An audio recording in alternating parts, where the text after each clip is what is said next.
Breaking news po mga kababayan.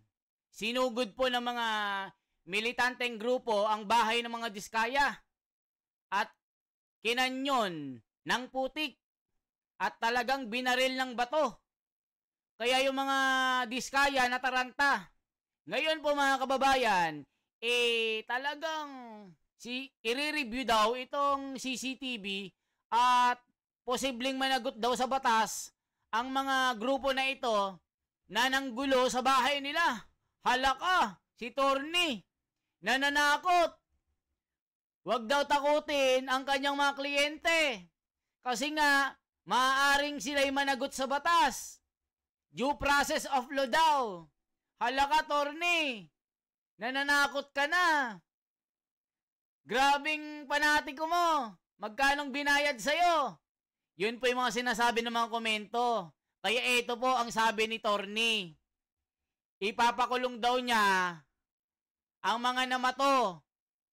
Huwag daw manggulo. Ito po ang sinabi niya mga kababayan. Pakinggan nyo. Ito ba yung kanyang mga binanggit? Kayo na pong bahalang mag-react. Panoorin po natin. Samantala, kaugnay sa ginawang protesta sa compound ng mga Diskaya kung saan pinagbabato ito ng putik ng mga rallyista, magkakausap natin si Attorney Cornelio Samaniego III, ang abogado at tagapagsalita ng mga Diskaya. Magandang tanghali po sa inyo, Attorney. Magandang hapon po, Ma'am Cheryl. Opo. Ano po ang inyong reaksyon o ng pamilya Diskaya dito nga sa ginawa ng mga rallyista sa compound ng St. Gerard Construction na isang private property? Una po, siyempre nalulungkot ang mag-asawang Diskaya. Bawa ng hindi naman dapat humantong sa ganito. Nananawagan po kami sa mga nagrarally dyan sa harapan ng opisina ng aking kliyente na sana po'y maging mainahon po sila at huwag po silang gumamit ng dahas o anumang paninira ng mga propriedad ng mga Diskaya. Nasa demokratikong bansa po tayo, malaya po kayo makapaglahad ng gusto ninyo laban sa aming kliyente, pero sana po gawin ninyo sa tamang proseso at paligal na pamamaraan po. Sa laro? O yan po, sinasabi ng abogado ni Diskaya. Maghinay-hinay daw yung mga nagrarally. Baka makulong. Mga kababayan, ipapakulong ng mga Diskaya ang mga nagrally. Baliktad. Kung sino pang magnakaw or nagnakaw, yun pang magpapakulong. Aba, ang gagaling nyo. Torning, galing mo. Sabi ng mga netizen, kulang pa yan. Kulang pa yung pamamato ng putik. Yan kasi, yan ang ginawa ng mga kliyente mong magnanakaw. Kaya ito, gusto nilang magpasikat. Ito yung binato nila ng putik mga kababayan, yari na. Hindi sila tatantanan ng mga galit ng mga taong bayan. Ito na po, ang galit ng taong bayan. Torny! Makukulong ba ang mga namato? Ipapakulong ba ng mga Diskaya ito? Ano pong kaso, Torny? Pamamato ng putik kontra sa magnanakaw ng pera ng kaban ng bayan? Ito po ang sagot ni Torny. May legal action po bang planong gawin ang May legal action po bang planong gawin ang inyong kampo dito po sa Malaya po kayo makapaglahad ng gusto ninyo laban sa aming kliyente, pero sana po gawin ninyo sa tamang proseso at paligal na pamamaraan po. May legal action po bang planong gawin ang inyong kampo dito po sa ginawa ng mga rallyista, yung kanilang pagbabato ng putik at maging yung pag-vandalize po? Opo, re-reviewin po namin ng CCTV. Sa tamang panahon po, magsasampa po kami ng kaukulang kaso laban sa mga organizers ng rally na yan. O, Torny, anong kaso? Pamamato ng putik kontra sa pagnanakaw ng pera ng bayan. O ito po, mga komento. Torni, sure mo lang may makulong? Nakakaawa naman yung mga diskaya, kinakawawa ng mga Pilipino. Binato lang ng putik, may makukulong agad. Samantalang yung nagnakaw ng bilyon-bilyon ang iyong kliyente. Nagpakita ng yaman at yabang sa social media. Gustong magpasikat, gusto pang tumakbong mayor. O ngayon, dati nagbabayad ng mag-i-interview sa kanya ng 10 million. O ngayon, yung attention na gusto mo, eto na. Kahit hindi mo gusto ma-interview, i-interviewin ka. Ayan o, magnanakaw, kulong. Ikukulong na yung kliyente mo. Sana araw-araw. Gusto kong makita na ma-stress ang mga diskaya. Sabi ng mga comment, sabi ni Sara Diskaya, nagko-comment din. Kapangalan. Ikulong din ang abogado ng mga diskaya. Sobrang kupal. Mga kababayan, sana mas lumawak pa ang mga kilos protesta laban sa mga diskaya at mga congressman na magnanakaw. Go lang ng go, suportado kayo ng taong bayan. Sasama din kami pag meron pang pamamato ng putik, sabi. Justice para sa bayan. Sabi ng abogado ng mga diskaya, ipapakulong ang mga namato ng putik. Mamay, iba na iba to dyan. Torni, baka tain na. Kulang pa nga yan. Ang tama, death penalty para sa mga korap. Yari, huwag maghamon na ang mga magnanakaw at baka madoble ng dami ng protesta hanggang hindi na sila makalabas ang bahay. Kung di sila mag-chopper, wala kayong ipapanalo sa lakas ng taong bayan. Sabi ni Janjan. Sama-sama tayo, pati mga bahay ng mga congressman. Kailan po ba yung pagpupulong para makasama kami? Yari kayo. Kulang pa yan, mga bastos kayong magnanakaw kayo. Ikaw, Torni. Masyado kang kupal, sabi ni Berto. Yung mga pinagtatanggol mo, magnanakaw yan. Samantala yung binato lang yung gate ng amo mo. Nag-iiyak ka na, Torning bakal. O kailan po kayo babalik para makasama kami? Nako po, ang dami na nagko-comment. Kulang pa nga yan, wag ka mang-uto, Torni. Baka ikaw ang ikulong ko sa mga sampal sa mukha mo. Nako po. Sabi ni Pongga, justice para sa bayan. Tignan nyo mga kababayan, sunod-sunod. Saldi kong isunod. No lawyer should defend these criminals. Mga kababayan, itong kupal na abogado, ipapakulong daw yung mga namato.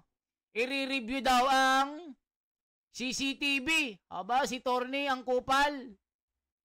Kulang pa nga yan sabi ni Tonji. Kasi po, hindi po tama yung mga ginagawa nila. Ang gusto nila, accountability. Ano po yung ginagawa nila? Nagsasagawa po sila ng marahas na protesta laban sa kliyente po namin.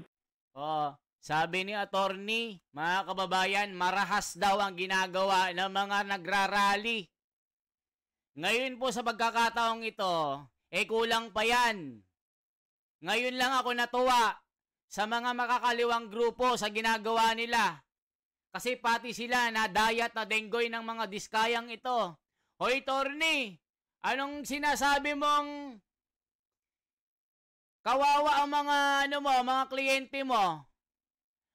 Anong sinasabi mong kakasuhan ng mga tao? Bopol ka ba? Sabi ni Mario, ang tanga-tanga mong abogado. Magkanong ibinayad at tinapal sa mukha mo? Nabubuhay ka din sa pera na binibigay ng buhaya na magnanakaw. Dapat ikaw i-disbar. Sabi ni Tonyo. Sabi naman ni Mario Salakay, oy Torni, mukha kang babalo. Pinagtatanggol mo ang magnanakaw na mga diskaya. Kulang pa nga na batuhin ng putik. Baka bukas, puro tain na, pati mukha mo, batuhin na namin. Grabe ni sabi ni Mario Rosana Puleles. Hala ka, attorney, galit na galit mga tao sa'yo. Ituloy pa natin. So hindi po tama yan. Kung gusto niyo po ng accountability, dapat po sumunod po ang mga organizers ng mga nagrarally, sumunod po sila sa tamang proseso at batas. O, tignan nyo mga kababayan, no, nilagyan ng mga vandalism, kurakot, magnanakaw. Sabi naman ni Torny, kakasuhan daw mga organizer na nag-organize sa grupong ito. So ngayon, umiiyak sila, nai-stress sila. Kahapon, ang sweet-sweet pa ng mag-asawa na pinagtanggol po ng abogadong ito, ngayon naiiyak na po sa stress. O, hindi na kayo makakalabas, bantay sarado ang bahay nyo. Ngayon, tikman nyo ang galit ng bayan. Torny, yung kliyente mo, hindi na makakapag-jeep, hindi na makakapagbiyahe. Kasi naman, kada makita niya, kalaban. Yan ang sinasabi ko sa inyo. Huwag niyong subukan ng mga Pilipino. Yung ninakaw niyong pera, ibalik nyo. Mga magnanakaw kayo. O sabi ni, ni JB Ejercito. Kapangalan pa. Yari kayo, Torny. Manginginig ka sa takot. Pati ikaw pang gigigilan ng taong bayan. Kasi nga, pinagtatanggol mo ang mga magnanakaw na ito. At ang mga spouses Diskaya po ay sumusunod po sa batas, tumatalima sa patawag ng Senado at sa patawag ng House of Representatives po. Nung mga oras po ngayon, nasaan po sina Curly at Sara Diskaya? Pwede po bang wag na lang nating disclose, Ma'am Cheryl? Kasi natatakot na po sila, ma'am. Pati yung mga anak nila, nagkakaroon na ng problema. So, sa susunod na araw po, baka magkapa po ang spouses Diskaya sa mga organizers ng naturang welda po sa harapan ng opisina at bahay po nila. Mayroon din ho ba kayong aksyon doon sa mga otoridad? May mga pulis naman daw hong nagtungo doon. Salamat po sa tanong, Ma'am Cheryl. Nananawagan po ako sa pambansang kapulisan sa ating magiting General Nartates. Sir, pakiusap lang po, pwede po bang mag-deploy kayo ng civil disturbance police personnel po ninyo sa... Mga kababayan, nananawagan po kay General Nartates. General Nartates, tulungan mo daw ang mga Diskaya. Natatakot na daw sila sa taong bayan. Hindi na daw sila makatulog. Hindi na makakain, kawawa naman. Nananawagan po si Torny. Paligiran na daw ng mga pulis dahil nagugulo daw ang buhay nila. Ala ka, nakakaiyak. Nakakaiyak, Torny. Yung kliyente mo, stress na kulang pa yan. Kulang pa yan sa ginawa nilang pagnanakaw sa pera ng bayan. Yung mga sasakyan nilang pinagyabang nila ngayon, yari kayo. Hindi kayo makakatulog. Bawat galaw nyo, kala nyo kalaban pati butiki. Galit na galit sa pamilya Diskayang ito. Malapit sa harapan ng bahay at opisina ng mga Diskayas po. So, mga Diskaya lang ang mga maapektuhan dito. Kasama ko yung mga inosenteng nakatira doon sa mga kapitbahay nila. So, ito po'y kailangan pong maaksyonan ng pambansang kapulisan. So, General Nartates, sir, baka pwede po magpadala po kayo ng mga kapulisan doon para naman po mabantayan ang mga propriedad ng mga Diskaya in particular at ang mga naninirahan po doon sa malapit sa po sa kanila. Yung kanila. Alam mo, Torny, ni isang kusing, ni isang bakal dyan, walang pag-aari ang mga Diskaya. Pag-aari po yan ng mga Pilipino. Bawat salapi, bawat ginagasto ng mga yan, pera ng mga Pilipino. Dapat nga yan, hatakin lahat yan eh. Ultimo bakal, kahit halaman, amin yan. Ikaw talaga, Torny, demokrasya ka pa. Nung ninakaw ng amo mo ang pera namin. Porque binabayaran ka dyan. Nagtanga-tangahan ka din. Dapat madisbar ka, sabi ni Maria. Ilang komunidad po, in general po. Yan naman po ay gawain naman po ng kapulisan para ma-maintain po ang peace and order po sa kapaligiran. Alright. Ano pong posibleng kasong isampa po ninyo laban dito sa mga rallyista base po doon dito sa video na ipinapalabas po natin? At kasya yung O yan na mga kababayan, kakasuhan daw ng pamilya Diskaya ang mga nagrally. Nako po, nakakatakot naman. Makukulong yung mga inosente. Porque bilyonaryo nagmamakaawa. Ayan kasi puro kayabangan. Ngayon gusto nyo ng atensyon, eto na yon, yung hiniling yung atensyon na pasikat kayo. O ano na, anong masasabi nyo Diskaya? Ngayon, tikman nyo ang galit ng mga Pilipino. Aaralin po natin maiki yan, Ma'am Cheryl. Hindi po na namin i-disclose. Pero kung may paninira po, damage to property yan. Kung ano man yung ginawa nilang paninira dyan or may vandalism, unjust dictation, o di kaya illegal assembly, titignan po natin yan, ma'am. Alright. Sa September 8 po ay pinatatawag si Ginoong Curly Diskaya. Inaasahan ho ba siyang haharap sa Senado? Opo, nagkausap na po kami sa telepono, harap po siya. Wala naman po siyang tinatago. Ito po kasi ang nangyayari, ano? Puro Diskaya po ang tinutulig sa nila. Humaharap naman po sa pagdinig.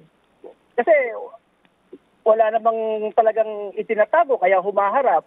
Nagtataka lang po kami, bakit puro Diskaya, puro Diskaya? Ano po ba talaga ang rason? Bakit puro Diskaya, puro Diskaya? Oy, Torny, ako nasasagot dyan. Alam mo kung bakit puro Diskaya ngayon ang napapansin ng mga Pilipino. Kasi nga nagyabang ito.